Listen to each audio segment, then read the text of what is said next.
Hi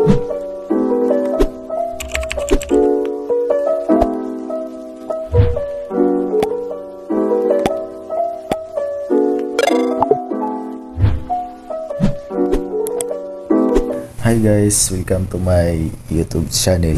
So ngayon guys, may i-share lang ako sa inyo na video guys. So sa video ito guys, ipapakita ko lang sa inyo kung paano tayo mag transfer ng pera sa PMaya to PMaya. So kung may pera kayo guys, tapos hindi nyo alam kung paano i-transfer ang PMaya sa PMaya, panoorin lang yung itong video na to guys. So, siyempre guys, kung mag-transfer tayo ng pera sa PMaya, ang unang gagawin, siyempre may account tayo sa PMaya at may laman yung pera natin na account sa PMaya. So, ngayon guys, i-click natin ang ating PMaya. Hanapin natin yung PMaya natin. So, ito, i-click natin yan. So, dito guys, siyempre, ito guys, enter password, lagay lang natin ang password ng ating PMaya. So ayan, nalagay na natin ang password ng ating PMaya. So ngayon, i-click natin ang login. So yun, so dito guys, click na, so dito guys, click natin ang send. So dito nakalagay dito guys, number.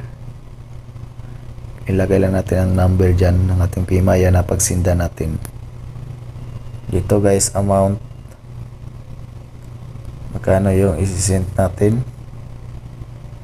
So include signature, not add option. So click natin ang continue.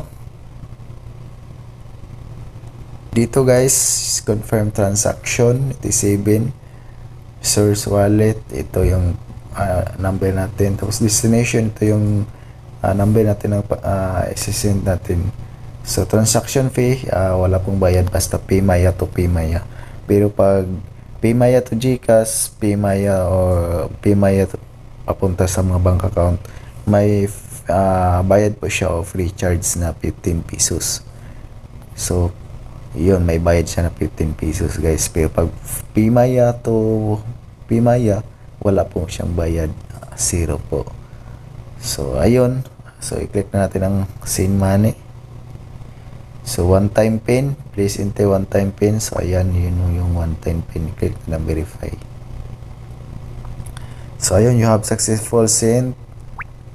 Ayan, so i-screenshot lang natin guys para may patunayan tayo na na-send na yung pera.